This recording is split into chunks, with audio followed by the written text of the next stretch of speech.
Now, it's time for some boring history. This is the part of the show where we take a deep dive into the weeds of ancient history, normally with topics that don't fit into our normal flow of programming. But that doesn't mean they're not important. Today we're going to be talking about how early humans spread across the world, because while we all know there's 7 continents today, that's not how it was in prehistoric times. In fact, there were only 2, Afro-Eurasia and Australia.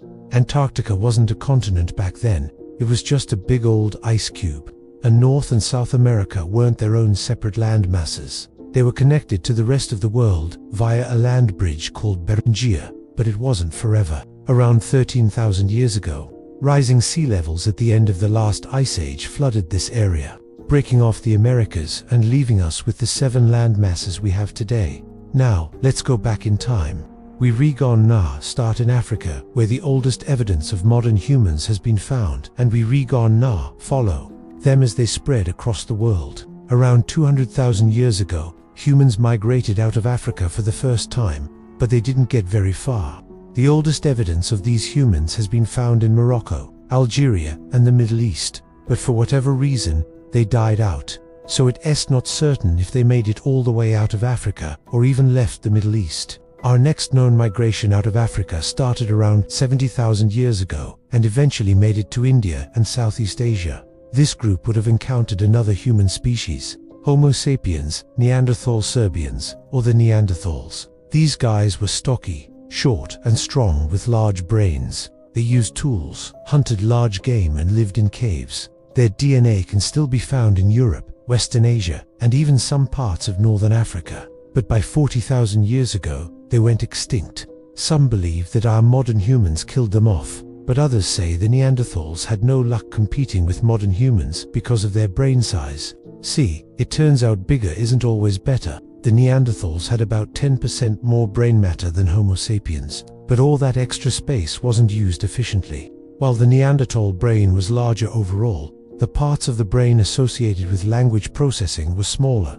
Researchers from the University of California compared the two by looking at fossils, and found that the Neanderthal brain had a superpowered visual system, which is why they may have excelled at hunting large animals. But at the same time, the modern human brain had a supercharged frontal lobe, which is why we can do stuff like plan ahead and talk. Our ancestors kept moving east, and eventually made it to Australia around 65,000 years ago. That journey would have taken them across the ocean to the island of Tasmania. From there, they would have walked across the low land bridge connecting Tasmania to mainland Australia. Once there, they began painting cave art, hunted animals with spears, and lived in small groups. It's also believed that the first Australians invented the throwing spear, a weapon that helped them hunt a wide variety of animals. While our ancestors were busy making it to Australia, another group was making its way out of Africa. This group would head north toward the Middle East and eventually make it to Europe around 45,000 years ago. They are actually the group responsible for the cave paintings found in France and Spain, such as the famous Lascaux cave. While these humans did migrate throughout Europe, they never spread out very far. The furthest east they ever went was Iran, and the furthest north was Great Britain. The reason for this is simple: the weather. During the last ice age, most of Europe was covered in thick sheets of ice.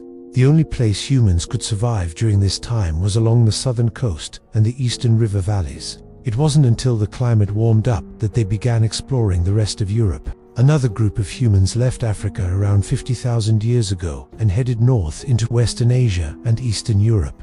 These humans would eventually split up. One group stayed in Western Asia and the other pushed on to what is now Siberia. The Siberian group would learn how to survive in freezing temperatures, develop new tools, and bury their dead. They were the first humans to do so. Their descendants would eventually become the first people to domesticate horses and use boats. They also gave the world Genghis Khan, if you're into that sort of thing.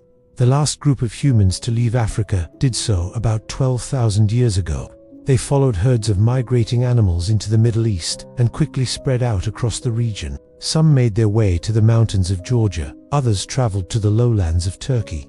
This group would have interacted with the earlier humans already living in the region and possibly competed with them for resources.